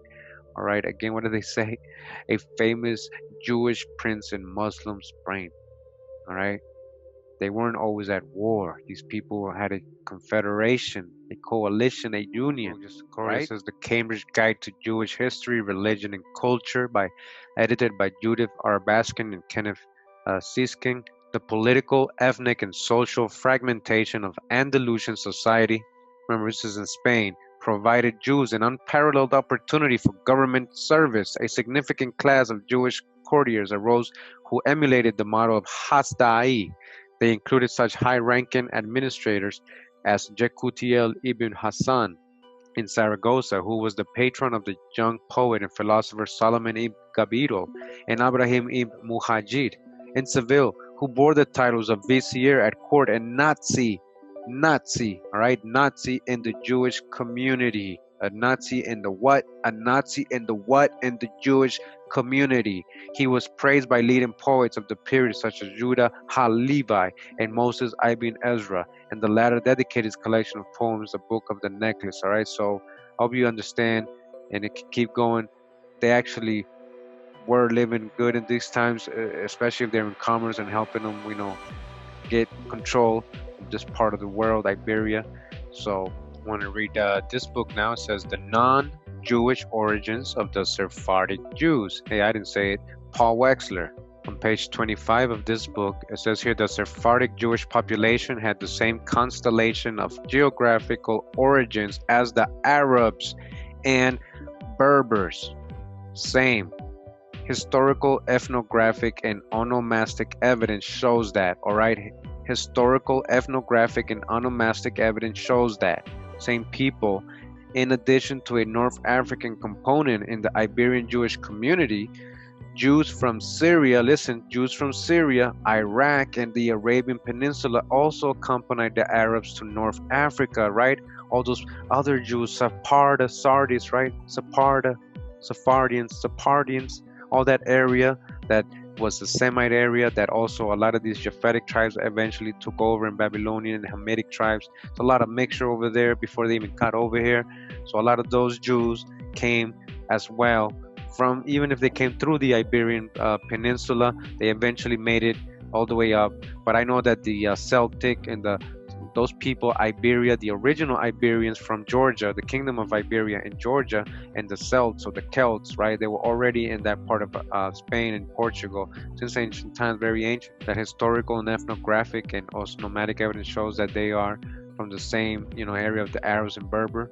And also these people that came with them, again, Jews from Syria, Iraq, and Arabian Peninsula, also accompanied the Arabs to North Africa and Spain on the westward march of Jews and Bedouins. All right, there seems to have been one significant difference in the Jewish and non-Jewish migrations. Whereas Muslim migrations from North Africa to Spain continued through the 12th and 13th century, with varying intensities, the Jews seem to have participated primarily in only an early wave of migration to Spain between 8th and 10th centuries. It says here, continuing, in the absence of significant linguistic data, I have to rely on historical documentation to establish that there were contacts between Iraqi Jewish scholars and their counterparts in North Africa and Spain between the 8th and 10th centuries. Iraqi Jews settled in Spain and North Africa, while Spanish Jews enrolled in Jewish academies in Iraq. So we do know that at least, there was a lot of people traveling back and forth. There was a lot of trade. We do know there was trade going back and forth between these areas. Who was handling the trade? Continuing in Silmach, Morocco, and Iraq. See Asher 1972 and Toby 1982 on the settlement of Iraqi Jews in Cairo in the 9th century. A particularly intriguing early instance of East-West networking among far-flung Jewish communities is the correspondence between the Turkic Khazar King Joseph. All right, here we go, Khazars, right? What we learned earlier about the Khazars and the Ashkenazi and how they have same blood as Sephardic Jews, right? And some genetics. It says the celebrated 10th century Arab Jewish diplomat Hasdai ibn Saprud, who was born in Jaen, on a possible Khazar migration to Spain, on a possible Khazars. The Khazars made it to Spain, right? The Khazars, Ashkenaz people. See the following discussion Iraqi, and Yemenite Jews. But I know I'm going to show you in future videos. I'm going to do a video about the tribe of Dan because they seem to be heavily involved with these Sumerians, with these Japhetic tribes, with these Sephardic people. They're heavily involved. Their name's not really mentioned though, and I'm trying to figure out why. But they were in the Khazar area, known as Radanites, not Danites, but Radanites. All right, I'm going to talk to you about the Radanites. They were in the Khazar Empire. They were the ones handling all the money, all the economy there of the Khazars. And they were the ones who helped them or forced them kind of to convert to Judaism. We talked about this in part 1, right? That the Khazars converted, most of them converted. They weren't originally Semites, right? They were from Japhet, Ashkenaz, from Japhet. So these Radanites was the ones actually holding down the commerce between, Spain, Turkey, Asia, all these areas. They held down all the commerce and all the money in the Khazar. So migrations from there, it could be anybody. It could be Danites, it could be the Khazars themselves, it could be Sumerians, it could be Scythians, it could be a lot of people. It says Iraqi and Yemenite Jews might have transmitted some terms to Spain in addition to Talmud and the Hebrew Judeo-Arabic Bible, the Talmud. Note that Mikov commandment has assumed a secondary meaning of funeral or coffin, only Judeo-Spanish and Iraqi Judeo-Arabic. All right, so these Judeo-Spanish, and we already see a lot of links to Iraq, Persians, and Turkish, and so there is a lot of link to going back with these people. It says the appearance of Art al-Minsar, the pulpit and the mosque in Judeo-French of the 11th century, and in all dialects of Yiddish, in stark contrast to its absence in Sephardic sources, also raises the possibility of an Iraqi source for this Arabism. After Iraqi Jews migrated to Northern Europe, Iraqi Jews, all right, this is the Sephardians. Note previously discussion in this chapter. And look into the East for models of scholarship and religion. The Jews followed Andalusian Muslim practice. Andalusian what? Muslim practice. Only after 1000 did the cultural and religious institutions of the Iberian Jews and Muslims become independent of foreign models and institutions. It says here the role of Western Asian converts in the formation of the Sephardic Jews. Western Asian converts. The acts of widespread conversion to Judaism that might have influenced the formation of the Iberian Jewish communities must be sought in the peninsula and in North Africa, Arabia, Arab and Himyarite territories both, and in Iraq, before and after the institutionalization of Christianity. And guess what? So they basically took out pages 28 and 29 from this preview, so we can't know, but they were about to get into the drop here. You can see there was many converts as well. So I just wanted you to see the whole. When they're saying Sephardic, there's a whole history behind that. And so when you're saying that the Jews sponsored, the whole slavery thing and the ships, then what are you talking about? Like who? What type of Jews? Because the main ones were Sephardic Jews. Because a lot of these ones being called Sephardic are not even Jewish, right? Even though some might be, some might not be. A lot of ethnic groups. Remember, a lot of conversion and different things happening here. And we see that a lot of years they lived together in harmony, not in harmony as second-class citizens to them, but living good, controlling the commerce, and having their own little government with the Moors, the Arab and the Muslims, and most likely mixing with them. You saw the pictures I showed you earlier. They had fezzes on and turbans on. So there's more than just, there's a lot of connections there that we don't mention.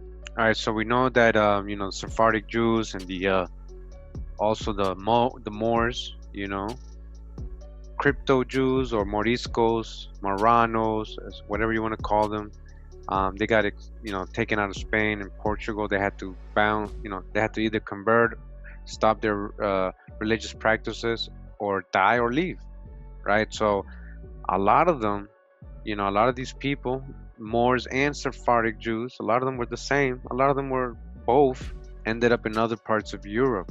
We're going to see that France is one of them, and that's very significant to our later studies and videos. So it says here the Sephardic Jews of Bordeaux, assimilation and emancipation in revolutionary and Napoleonic France. Assimilation where? In France.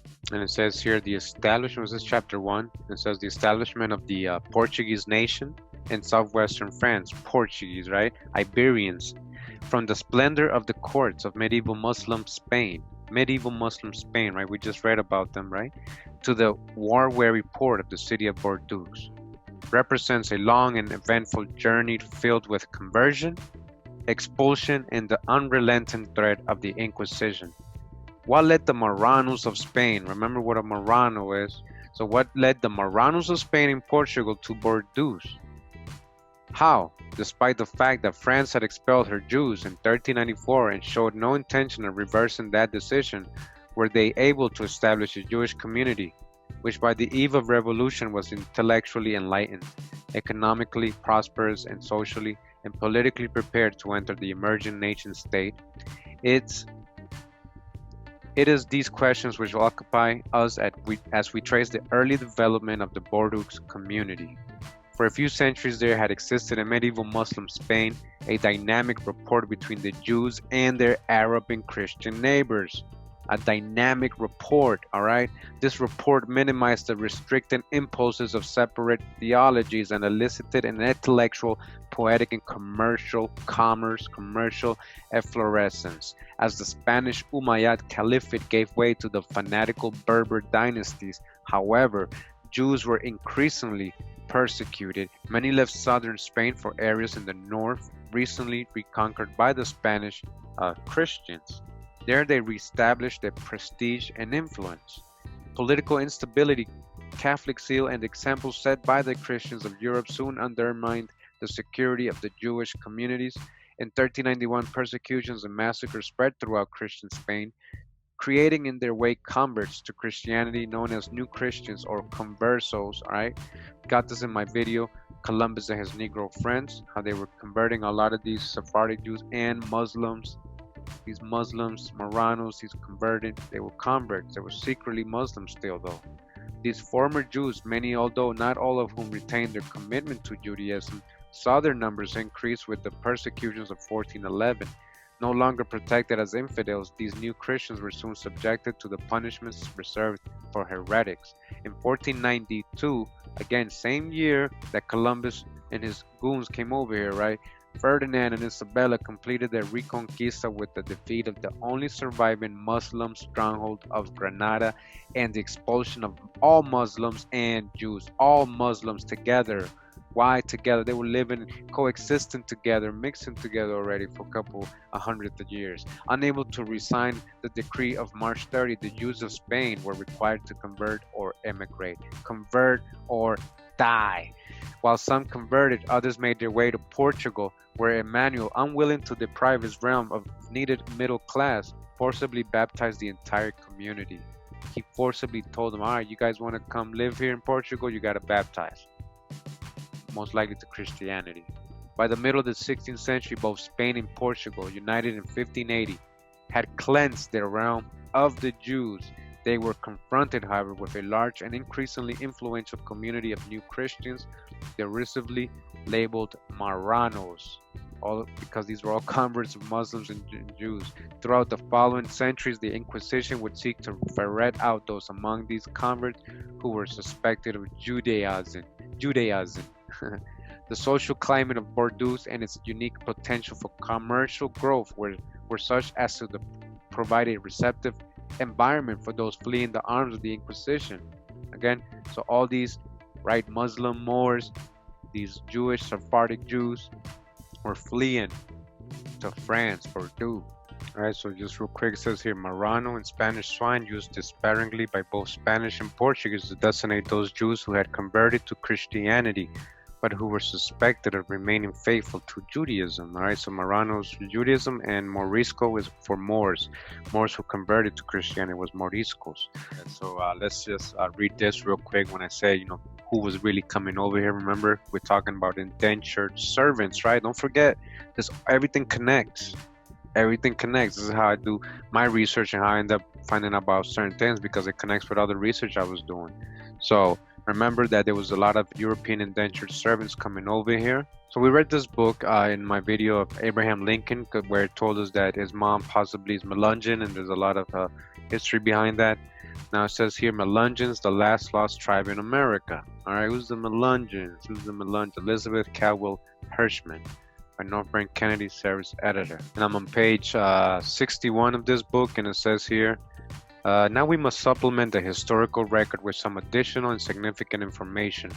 Major Abram Wood was part of a large Sephardic family, which had arrived early in the colonies and by the early 1600s was placed in South Carolina, and by the latter 1600s had also found its way to Maryland. So I believe South Carolina was actually a major place where Huguenots, French Huguenots, arrived.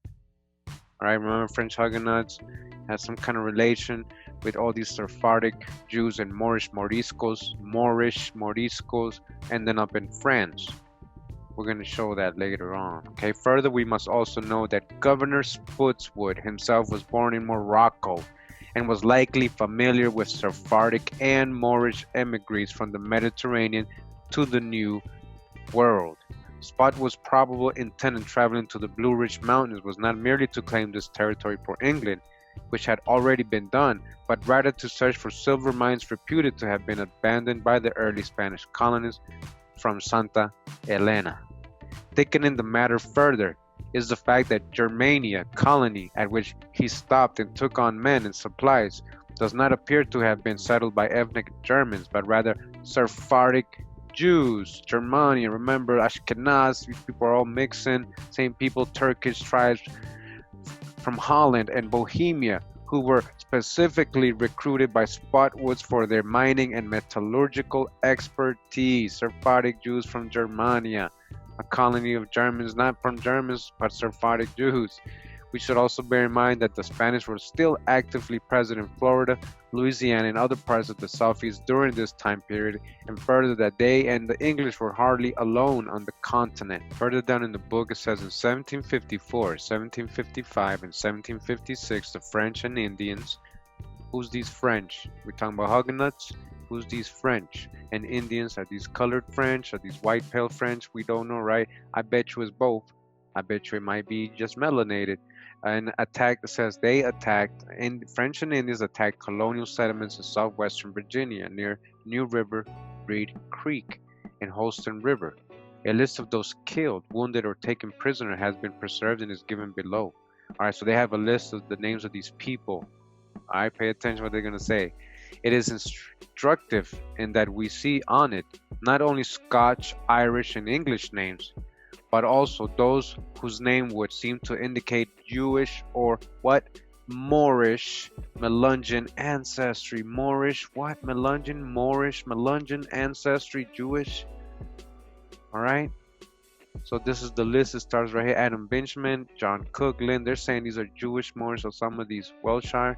So look, Dutch Jacob, that's Frederick Stern, Benjamin Davis, Isaac Freeland, Lieutenant Wright, Colonel James Patton, Barrier, Draper, Cole, Leonard Griffin, Looney, Lee, Mudd, Smith, Mann, Harmon, Moses, John Smith, Looney, Bratton, Smith, Pepper, Medley, Lyon, Goodman, Harrison, Berg, Baker, Stallnaker, Hidden, Stallnaker, Cooney, Hawk, McFarlane, Benchman.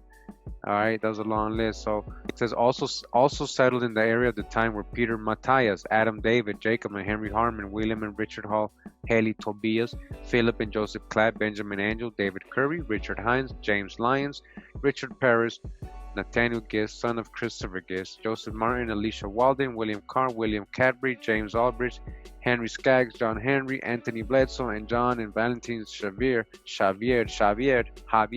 all I propose of Sephardic Moorish descent, all Sephardic Moorish descent. By the 1770s, they had been joined by Robert and James Davis, Alexander Willie, Hugh Gallion, John Berry, Andrew Charles, John Lewis, Lieutenant Goldman, and by 30 June 1770, nearly Moore's Fort had the following troops. List of the troops at Forts Moore, right? So there's a list of all these names. It says down here on 22 July 1776, Virginia organized a battalion of soldiers from the southwestern portion of the state to battle the Cherokee Indians. Among these soldiers, as listed below, are several I propose to be a Sephardic, right? Sephardic, look how they wrote it, Sepharda, Sephardic Moorish descent. Who? Soldiers fighting who? Cherokee Indians, right? Your ancestors. Who was fighting them? Well, people who were Sephardic or Moorish descent. and look at the names. Oh, we got one of them, John Adair. Don't tell me that's the same author, John Adair, right? That lived with the Indians for 40 years. That the same one? Is he a Moorish Sephardic Jew? Is he a Moor? Adair, is he a Sephardic Jew from France? Adair. All right, so these are some names of what he's saying are Sephardic or Moorish.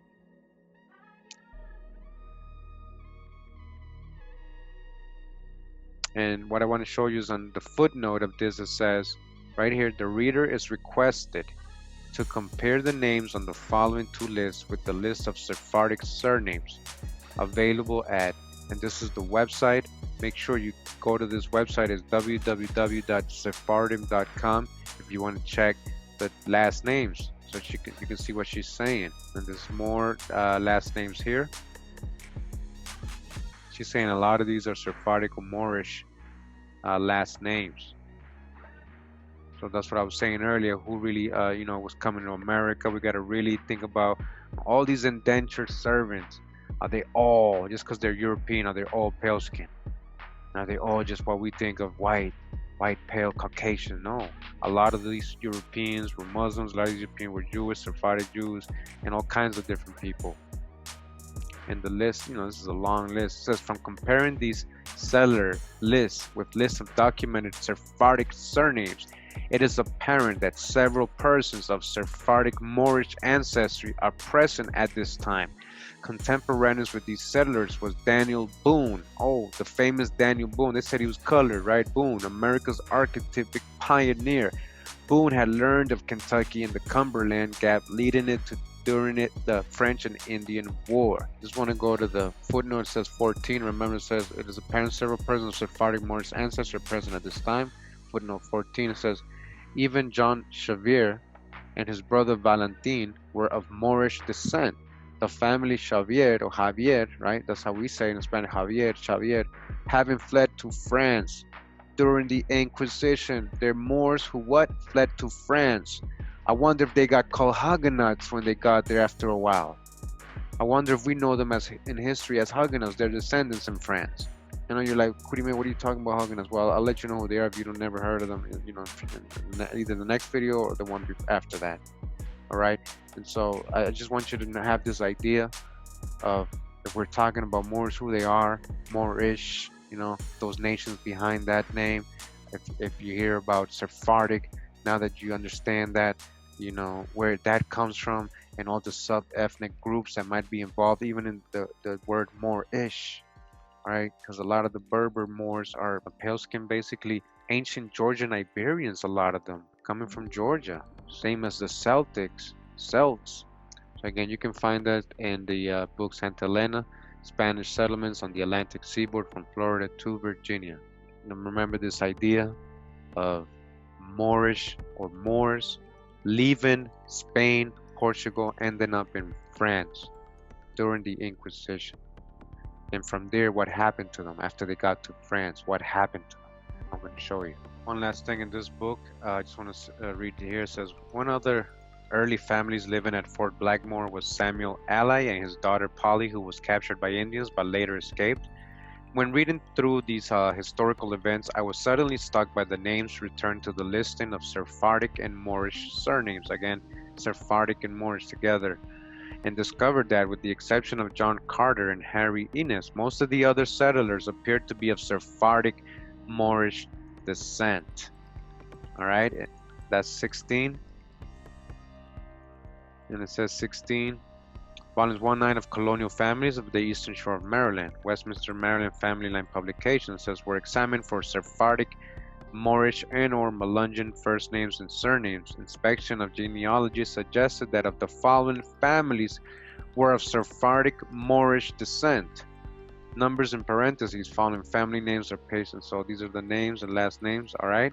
I just want you to show the footnote. There's actually a whole study on this. And you can see the list of names, and it goes on. Look how big it is. All right.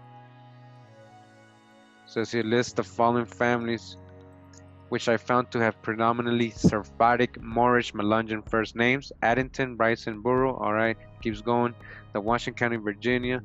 And all these lists And going back here, it says, indeed, in his History of Scott County, Virginia, 1932, Addington comments that the original spellings of Blackmore and Alley were Blackamore or Blackmore, and Ali or Ali. By 1776, a Samuel Cohen had arrived with his family, and by 1794 they had been joined by James John and Peter Van Berber, Vincent Job and Abraham Hobbs, Adam Eli and George Joachim or Joachim.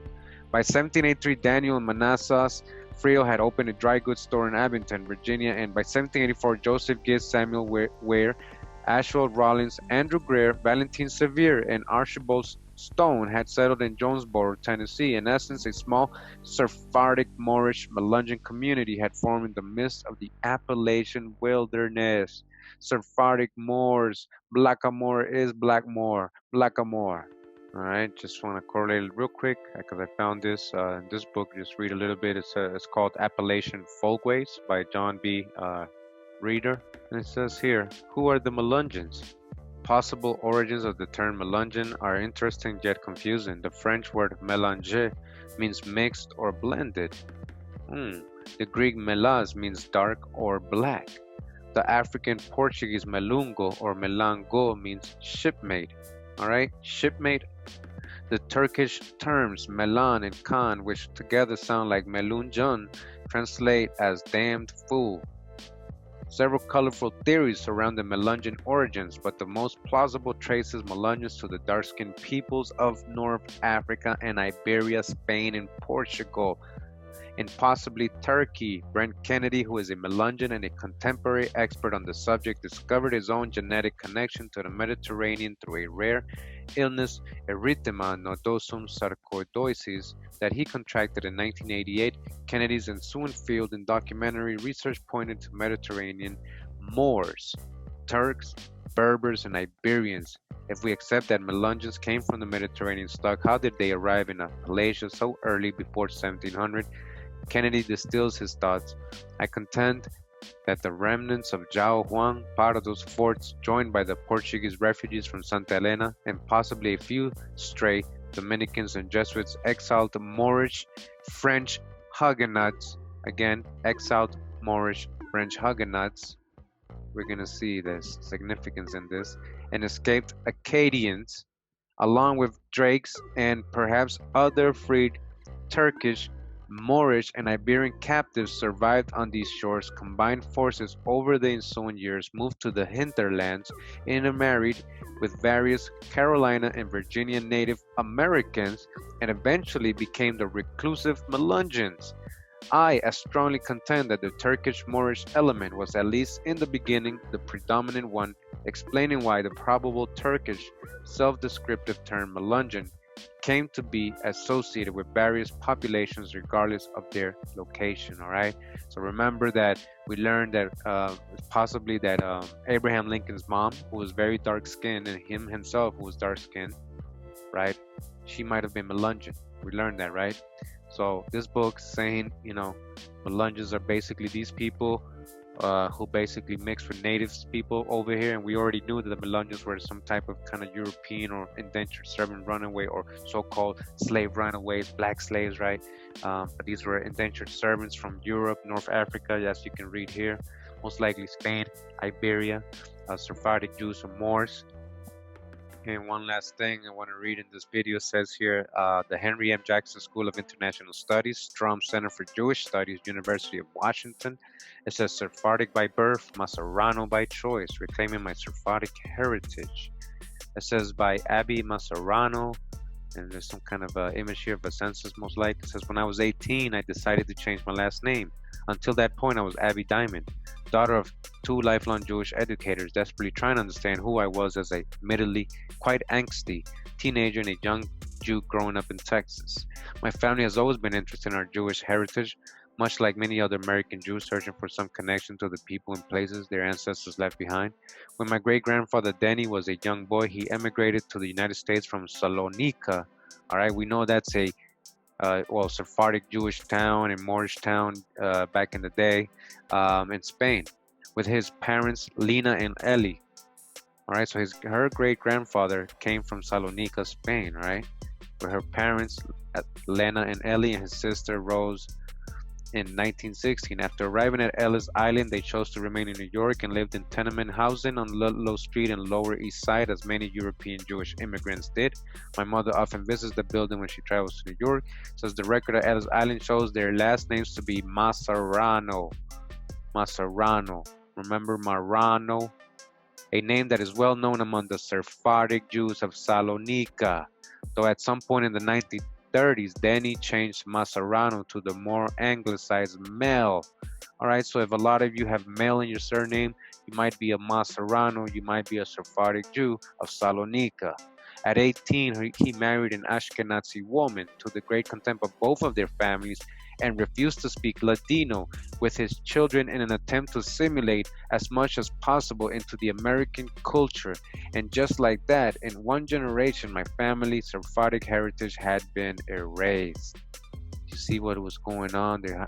These Sephardic Jews, were basically, and this is her great-grandfather, Masarano, as you can see. He looks almost like he could be could be Arab, he could be Hispanic, so-called Hispanic, right, from the islands of any Spanish country. He could even be Aboriginal native from here. Look at him. So he could even be called Cape Verdean. But as you can see, he looks a little bit melanated. All right, he's a Sephardic Jew, Moorish Sephardic Jew. All right, Marano. All right, so I wanted to leave it like that in this video. We learn a lot about the Sephardi and Sephardim. Again, we can trace this all the way back, probably meaning, it says here again, Asia Minor, or part of it, Lydia, Phrygia. All right, but later on it was identified in Spain. So Sephardi, Saparda. Again, Saparda is also written Saparda and is mentioned among the tributaries of Parsua. All right, remember that was all in that region over there. There's a long history here. I know by the end of the video we got to something else, but I just wanted you to remember, why I was talking about this and their relation to the Sumerians and these people that were living in those times, and these Semite nations and these Japhet nations, and how they were involved in commerce. Remember that they were involved in commerce. All right, and a lot of these people, they were converts. They weren't even Jewish, a lot of them. I'm not gonna say, we're not trying to bash anybody. We're just trying to speak facts. A lot of it was conversion. A lot of it was just, association.